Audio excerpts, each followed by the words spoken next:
Jail warden की भर्ती में मुझे जेल वार्डन का पद मिला था। पूरा फोकस कर लीजिएगा, पिछली बार से लेके अब तक में हर बार इससे क्वेश्चन पूछा गया है। आप अगर तैरने में अच्छे हैं, आप कबड्डी खेलते हैं, आप खो खो खेलते हैं, कोई भी स्पोर्ट्स, तो आपका कोई बहुत क्लोज फ्रेंड जो आपके साथ बैठता हो, आपके साथ घूमता हो या आपके साथ कोचिंग भी पढ़ता हो, 2011 तक से मैंने आज तक के पेपर देखे हैं, कोई विशेष पैटर्न में जय हिंद दोस्तों, मैं मान आपका एक बार फिर से स्वागत करता हूं अपने YouTube चैनल सक्सेस विद मन में। दोस्तों, आज मैं आपके सारे प्रश्नों के डाउट जो आपने मुझसे कमेंट बॉक्स में, मैसेज में या फिर इंस्टाग्राम पे मुझसे जिन्होंने पूछा है, मैं उन सारे प्रश्नों के जवाब लेकर आप लोगों के सामने उपस्थित हुआ हूं। और जो इस जवाब को आप लोगों को देने वाले हैं, जिनसे मैं ये क्वेश्चन पूछने वाला हूँ, वो है हमारे बहुत ही खास दोस्त, हमारे साथ ड्यूटी करते हैं। और उनके बारे में आपको संक्षिप्त जानकारी दे दूं कि उन्होंने एक नहीं, दो नहीं, बल्कि तीन, ये उनकी तीसरी जॉब है। इससे पहले वो 2 जगह चयनित हो चुके हैं। तो उनसे मैं बुलाऊँगा, उनसे एक-एक डिटेल जानकारी पूछने वाला हूँ। उनका जो अनुभव है वो मैं आपको देने वाला हूँ। उन्होंने किस तरह एग्ज़ाम फाइट किए, क्या-क्या तरीका होता है, मैं सब कुछ आपसे शेयर करने वाला हूँ। तो आप लोग बने रहिएगा इस वीडियो में, लास्ट तक देखिएगा, क्योंकि आप लोगों का कहीं न कहीं कोई न कोई पॉइंट आप लोगों को हेल्प करने ही वाला है। और दोस्तों, इससे पहले मैं उनको बुलाऊँ, मैं आप लोगों से एक चीज़ कहना चाहता हूँ, अगर आप इस चैनल पे नए आए हैं, तो प्लीज़ इस चैनल को सब्सक्राइब कर लें, क्योंकि मैं आपका साथ नहीं छोड़ने वाला हूँ। लास्ट समय तक आपके साथ रहूँगा, जब तक आपको वर्दी नहीं मिल जाएगी, मैं आपके साथ रहूँगा। दोस्तों, ऐसे अनुभवी लोगों को जो इस काबिल हैं कि आपको कुछ बता सकें, अपना अनुभव शेयर कर सकें, और मुझे लगता है कि उनके अनुभव से आपको मदद मिल सकती है। कहीं न कहीं अगर थोड़ी-सी भी मदद मिलती है, तो मैं सबको लेके आऊँगा। और दोस्तों, अगर आपके कोई भी डाउट होते हैं, कोई भी प्रश्न होते हैं, तो आप कमेंट बॉक्स पे या फिर मुझे इंस्टाग्राम पे डायरेक्ट मैसेज कर सकते हैं। तो दोस्तों, बुलाते हैं उनको। तो दोस्तों, हमारे साथ मौजूद हैं हमारे सबसे काबिल दोस्त, जिनको मैंने बताया था कि सर, मैं चाह रहा था कि सर आएँ हमारे पास और आप लोगों को सही मार्गदर्शन दें। तो सर की जैसी ड्यूटी खत्म हुई, सर को हमने बुलाया, सर हमारे कहने पे यहाँ पे आए। तो सर, सबसे पहले आप अपना नाम बताएँ बच्चों को। मेरा नाम हारित विभाकर यादव है और वर्तमान में मैं आरक्षी के पद पर तैनात हूँ। जी सर। सर, वीडियो शुरू करने से पहले हम आपसे ये जानना चाहेंगे, सर आपकी शुरुआती शिक्षा क्या रही और आपने कौन-कौन सी शिक्षा ग्रहण की है? प्लीज़ हमारे दर्शकों को बताएँ कुछ। डिफरेंट डिफरेंट बोर्ड से और डिफरेंट स्टेट से मैंने पढ़ाई की है, जिसमें से कम 8 साल मैंने आईसीएसई बोर्ड, 2 साल सीबीएसई बोर्ड और 2 साल छत्तीसगढ़ बोर्ड से मैंने पढ़ाई की है। इसके अलावा मैंने एमए किया है इंग्लिश से और बीएड कंप्लीट किया है मैंने। हम आपसे जी सर। तो सर, अब आपसे ये जानना चाहेंगे कि आप इस जॉब से पहले कौन-कौन सी जॉब पे रहे हैं और कहाँ-कहाँ पर आपने अपनी सेवाएँ दी हैं? जी, मैं बताना चाहूँगा 2018-19 की जो एसएससी जीडी की भर्ती थी, उसमें मुझे बॉर्डर सिक्योरिटी फ़ोर्स का पद मिला, बॉर्डर सिक्योरिटी फ़ोर्स पे कांस्टेबल का पद मिला था। उसके कुछ ही दिनों के बाद यूपी पुलिस में जो जेल वार्डन की भर्ती आई थी, जेल वार्डन की भर्ती में मुझे जेल वार्डन का पद मिला था। लेकिन बीएसएफ की जॉब करने के लिए मेरे घर की तरफ से प्रेशर था कि वो नहीं करना है, और यूपी पुलिस की जेल वार्डन की जॉब मैं करने के लिए तैयार था। लेकिन फिर उसी बीच कुछ समय के बाद मुझे ऐसा लगा कि नहीं, नंबर मेरे अच्छे हैं और फाइनली मेरा जो है यूपी पुलिस में हो रहा था, ये मतलब ये जॉब मुझे ज़्यादा कॉम्पेटिबल लगी बाकी की दोनों जॉब से, तो वो बाकी की 2 जॉब मैंने स्किप कर दी और ये जॉब मैंने जॉइन की। तो बच्चों, जैसे सर ने बताया कि अगर आप कॉम्पिटिशन की तैयारी कर रहे हैं, तो आपका ज़रूरी नहीं है कि इसी एग्ज़ाम पे हो। बहुत सारे एग्ज़ाम्स आते हैं, बहुत सारे कॉम्पिटिशन के एग्ज़ाम होते रहते हैं। अगर आप तैयारी कर रहे हैं, तो अगर इस पे नहीं होगा तो उस पे होगा, उस पे नहीं होगा तो उस पे होगा, कहीं न कहीं हो जाएगा। अगर आप मेहनत कर रहे हैं तो हो जाएगा। सर, आपने इतनी पढ़ाई करने के बाद आपको ये नौकरी प्राप्त हुई।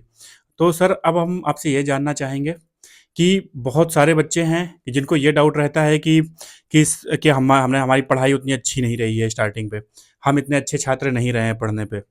इसके बावजूद क्या आप सिलेक्शन जो पढ़ने वाले बच्चे हैं उन्हीं का होता है? सिलेक्शन उन बच्चों का भी होता है जिनकी शुरुआती शिक्षा इतनी अच्छी नहीं रही है, इसके बाद उनका क्या सिलेक्शन होता है? हम आपसे ये जानना चाहेंगे। जी, मैं बताना चाहूँगा ये सब अब के टाइम में मिथ हो गया है। ऐसा कोई ज़रूरी नहीं रह गया, जैसे कि हम पहले सोचते थे कि जो बच्चा पीछे बैठता है, वो पढ़ने में बहुत कमज़ोर होता है, जो आगे बैठता है, वो पढ़ने में बहुत तेज़ होता है, ऐसा नहीं है। आपके एकेडमिक का, आपके करंट कॉम्पिटिशन पे कोई असर नहीं पड़ने वाला है। आपकी अभी की जो मेहनत है और अभी जितना आप आउटकम ले रहे हैं अपनी पढ़ाई से, वो आपकी काम आएगी करंट कॉम्पिटिशन में।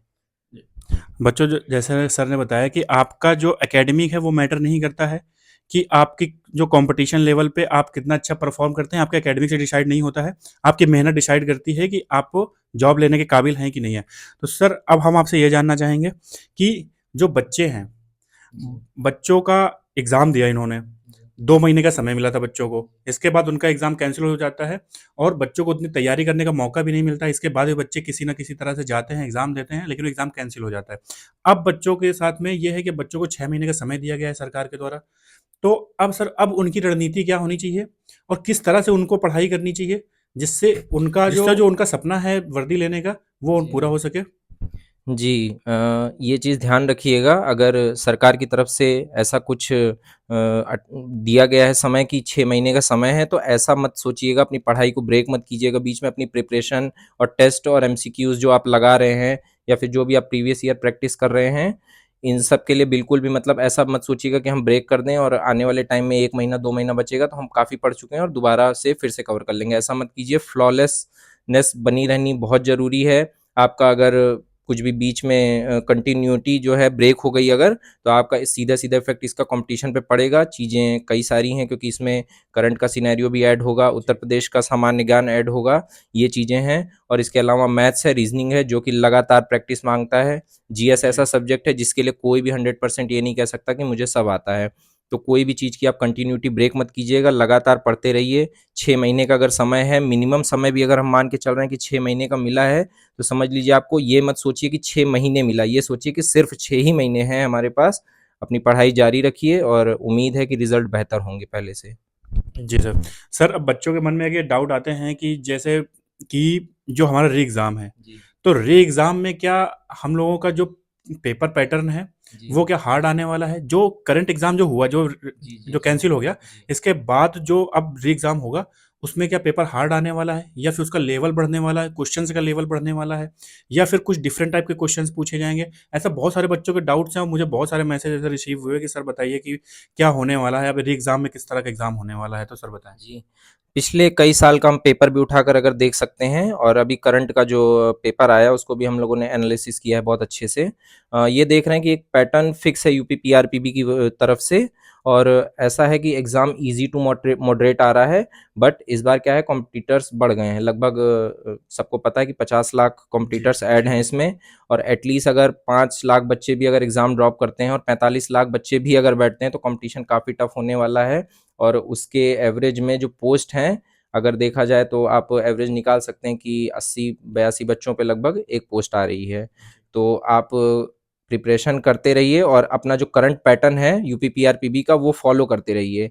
एकदम एग्जाम ओरिएंटेड चीज़ें जो आपको पेपर से बिल्कुल एग्जैक्ट, आप पेपर के पॉइंट आउट से उठा लीजिए कि किस सिनेरियो में वो क्या क्या चीज़ें पूछ रहे हैं, चाहे वो करंट हो, चाहे जीएस हो, हिंदी हो। आप देखेंगे कि एक सामान्य पैटर्न ही है, कोई भी विशेष बदलाव, जो कि मैं 2011 के बाद से भी देख रहा हूँ, 2011 तक से मैंने आज तक के पेपर देखे हैं, कोई विशेष पैटर्न में बदलाव नहीं किया गया है। तो बदलाव को लेके बिल्कुल भी परेशान मत होइए। हाँ, पेपर कैंसिल हुआ है, हो सकता है पेपर को थोड़ा-सा टफ किया जाए या फिर हो सकता है थोड़ा-सा ईज़ी भी किया जाए, लेकिन पैटर्न में कोई ख़ास बदलाव नहीं होने तो वाला हम है। आपसे ये चीज़ जानना चाहेंगे कि जो अब री एग्ज़ाम होने वाला है 6 माह के अंदर है, जी। तो अब उसमें कौन से भाग पर बच्चे ज़्यादा फ़ोकस करें? कौन से पार्ट को बच्चे ज़्यादा ध्यान दें, जिसकी वजह से उनका जो रिज़ल्ट है, वो बेहतर हो सके? जी। सबको पता है कि 4 पोर्शन में डिवाइड है पेपर, हिंदी है, जीएस है, रीज़निंग है और मैथ है। इसके अलावा एक पोर्शन जो जीएस से जुड़ा हुआ है वो करंट का आता है। करंट बहुत बड़ा ऐसा रोल प्ले करता है जिसमें कई बच्चे पीछे हो जाते हैं और कई लोग आगे हो जाते हैं। जिनका जितना सही करंट हो जाता है, काफ़ी वो बाकी बच्चों से आगे निकल जाते हैं, क्योंकि एक एवरेज क्वेश्चन के आंसर सभी बच्चों को पता होते हैं। और जनरली हम पिछले से अब तक का भी सारा पेपर देखें तो स्पोर्ट्स और अवार्ड्स, इसके अलावा नई नियुक्तियाँ और बजट वगैरह से ये पेपर आता है। और दूसरी चीज़ है करंट सिनेरियो। इतनी चीज़ें हैं करंट सिनेरियो जो कि यूपी से जुड़ा हुआ है। इतनी चीज़ें मतलब ज़रूर से ज़रूर आप फ़ोकस कर लीजिएगा। पिछली बार से लेके अब तक में हर बार इससे क्वेश्चन पूछा गया है, जितना भी उत्तर प्रदेश का स्पेशल है। और जीएस में खासकर नियुक्तियाँ पढ़ लीजिएगा, और अवार्ड जितने मिले हैं, खेल से संबंधित जितनी भी चीज़ें हैं, ये चीज़ स्पेशल पढ़ लीजिएगा, तो ये चीज़ें आपको एक-एक मार्क्स गेन करने में काफ़ी मदद करेगा। जी सर। और सर, कई सारे बच्चों ने मुझे मैसेज किया था कि सर वो एनसीसी से हैं, सर वो स्पोर्ट्स खेलते हैं और कि सर उनके स्पोर्ट्स में बहुत रुचि है।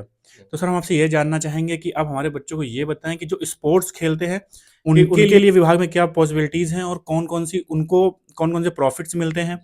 तो सर इस बारे में कुछ बच्चों को बताएँ।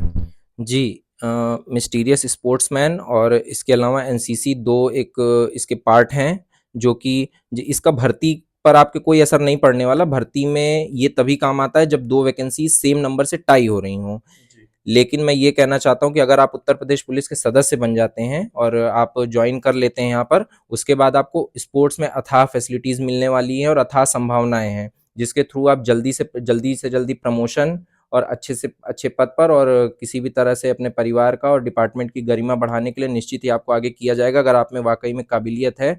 हर तरह के खेलों में यहाँ पर संभावनाएं उपलब्ध है। लगभग जितने भी आप खेल खेलते हैं, चाहे वो क्रिकेट हो, कबड्डी हो, खो खो हो, स्विमिंग हो, और इसके अलावा वॉलीबॉल, हैंडबॉल, फुटबॉल, जी। लगभग हर तरह के खेलों में यहाँ पर उत्तर प्रदेश पुलिस में और काफ़ी खिलाड़ियों को बढ़ावा दिया जाता है। आप नॉर्मल प्रमोशन से काफ़ी अच्छी प्रमोशन पा सकते हैं अगर आप स्पोर्ट्स में भविष्य में अटैच हो जाते हैं, जो कि आपका ट्रायल के तौर पर आपको चयनित किया जाता है। तो बच्चों, जैसा कि सर ने बताया आप लोगों को कि अगर आप स्पोर्ट्स खेलते हैं, किसी भी तरह का आप स्पोर्ट्स खेलते हैं, तैराकी हो गया, आप अगर तैरने में अच्छे हैं, आप कबड्डी खेलते हैं, आप खो-खो खेलते हैं, कोई भी स्पोर्ट्स खेलते हैं आप, तो आपके लिए golden opportunity Uttar Pradesh police, आप यहाँ पे आएँ। आपको जो पदोन्नति है, उस पे बहुत ज़्यादा प्रॉफ़िट मिलने वाला है। जो आपके साथ का कैंडिडेट है, वो आपसे बहुत नीचे रह जाएगा। अगर आप स्पोर्ट्स खेलते हो, तो स्पोर्ट्स आपको बहुत ऊपर तक लेके जाने वाला है। तो सर, अब हम आपसे एक चीज़ ये जानना चाहेंगे कि कई सारे बच्चे हैं जो एग्ज़ाम कैंसल होने के बाद रिलैक्स हो गए हैं। अब उनके अंदर वो बात नहीं आ रही, वो मोटिवेशन उनको नहीं मिल पा रहा है। बहुत तरीके से अब उनको उनका मन नहीं लग रहा है, उनका दिमाग दूसरी बहुत सारी चीज़ों में उलझ गया है कि अरे री-एग्ज़ाम, ये दुनियादारी का बहुत सारी चीज़ें हो गई हैं। तो अब उनका जो तरीका था पढ़ने का, जिस लगन से, जिस मेहनत से वो पढ़ाई कर रहे थे, वो उस पद से भ्रमित हो गए हैं। तो सर, हम आपसे ये जानना चाहेंगे और प्लीज़ हमारे बच्चों को कुछ बताएँ, जिससे वो वापस से अपने पढ़ाई की ओर लौटें और उसी मेहनत से, उसी लगन से फिर से इस वर्दी पाने की जिद में जुड़ जाएँ। जी, अमन जी, मैं बताना चाहूँगा, थोड़ी देर पहले भी मैंने ये चीज़ मेंशन की कि गलती से भी कंटिन्यूटी ब्रेक मत कीजिएगा। जी। और ये चीज़ आपको तब समझ में आएगी, अभी आप रिलैक्स हो गए हैं, अभी आप सोच रहे हैं कि एग्ज़ाम में काफ़ी टाइम है, हो सकता है और भी लेट हो जाए, आप असम्पशन लगाना बंद कीजिए, पढ़ाई जारी रखिए, वरना भविष्य में ऐसा होगा कि आप ही के साथ का आपका कोई दोस्त वर्दी पहन के आपसे मिलने आएगा, आपके पड़ोस का हो सकता है, आपका कोई दोस्त हो सकता है, आपका कोई बहुत क्लोज़ फ्रेंड जो आपके साथ बैठता हो, आपके साथ घूमता हो या आपके साथ कोचिंग भी पढ़ता हो, भविष्य में आपके सामने आएगा वर्दी पहन के। उस टाइम आप मन में आपके मलाल आएगा कि काश जब ये तैयारी कर रहा था तो उस टाइम हम भी पढ़ लिए होते, तो ऐसा शायद आज भी हम भी वर्दी में होते।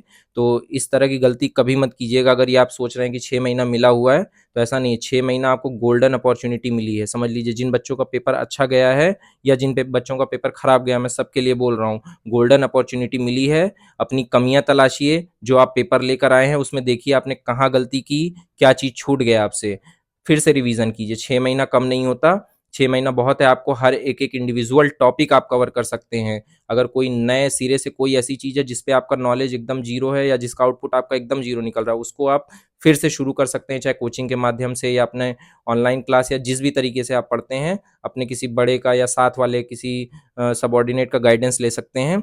बिल्कुल भी मैं फिर से वही चीज़ बता रहा हूँ, टाइम मिला है, गोल्डन अपॉर्चुनिटी, इस अपॉर्चुनिटी को मिस मत कीजिएगा, वरना भविष्य में मैं ये चीज़ नहीं चाहता हूँ कि कोई भी ऐसा बच्चा पछताए। 60,000 वैकेंसी कम नहीं होती। 60,000 वैकेंसी भविष्य में आएगी कि नहीं आएगी, इसके लिए कोई एश्योरेंस नहीं दे सकता। और आप कितना भी अच्छा जानते हो, अपने पेपर से एनालिसिस कीजिए, अपनी कमी तलाशिए, कहाँ-कहाँ आपने छोड़ दिया है जो-जो चीज़, अपने ओएमआर को मार्क कीजिए और per day, at least per day एक स्पीड टेस्ट लगाइए। एटलीस्ट जी। एक स्पीड टेस्ट, इससे आपकी स्पीड और जी। एक्यूरेसी बहाल होगी और इससे आपको अपनी स्थिति पता चलेगी कि वास्तव में आप किस पोजीशन पे ट्राई कर रहे हैं। और कोशिश कीजिए कि अभी आपके जितने मार्क्स बन रहे हैं, एटलीस्ट उससे 10 नंबर, 15 नंबर, 20 नंबर, आप अगर डेंजर जोन में रहे हो तो आप सेफ जोन से ऊपर या कट ऑफ मार्क्स के ऊपर पहुंच जाए, ताकि आप रिलैक्स होकर भविष्य में फिजिकल और मेडिकल की तैयारी कर सकें। तो बच्चों, जैसा सर ने बताया कि आपको बिल्कुल रिलैक्स नहीं होना है, आप मेहनत करते जाइए। अगर आप रिलैक्स हो जाएँगे, तो आपके जो बगल वाला है, वो आपसे आगे निकल जाएगा, क्योंकि कॉम्पिटिशन बहुत ज़्यादा होने वाला है। तो जैसा सर ने बताया कि आप तैयारी हो रखी है, तो आप प्रैक्टिस पे लग जाइए। आपका स्कोर जितना आ रहा है, आप उसको स्कोर को इंक्रीज़ करने की कोशिश कीजिए। आप मॉक टेस्ट लगाइए, आप अपने स्पीड टेस्ट लगाइए, आप ऑफलाइन टेस्ट सीरीज़ लेके आइए, उनको लगाइए, जहाँ से क्वेश्चन मिले आप वहाँ से लगाइए। और जो पैटर्न है उसी के अंदर, ये नहीं कि आप हैं यूपी पुलिस के तो आप एसएससी लेवल का लगाने लग गए, नहीं। आपको जो पैटर्न दिया गया, जो सिलेबस दिया गया, उसी के अंदर रह के जितनी ज़्यादा से ज़्यादा प्रैक्टिस हो सके, वो आपको करनी है। बहुत-बहुत धन्यवाद सर, हमारे साथ जुड़ने के लिए और हमारे बच्चों को सही मार्गदर्शन देने के लिए, एक मोटिवेशन देने के लिए। जी, जी, आप सबको, आपका भी अमन जी बहुत-बहुत धन्यवाद। और अंत में सभी बच्चों को यही कहना चाहूँगा कि मेहनत करते रहिए और अपनी पढ़ाई मत ब्रेक कीजिएगा, वर्दी निश्चित मिलेगी। धन्यवाद दोस्तों, हमारे साथ ऐसे जुड़े रहने के लिए और इसी तरह वीडियो को ज़्यादा से ज़्यादा लोगों तक शेयर कीजिए, चैनल को सब्सक्राइब कीजिए, लाइक करें और दोस्तों कमेंट करें अगर आपको कोई डाउट होते हैं। तो दोस्तों धन्यवाद, जय हिंद।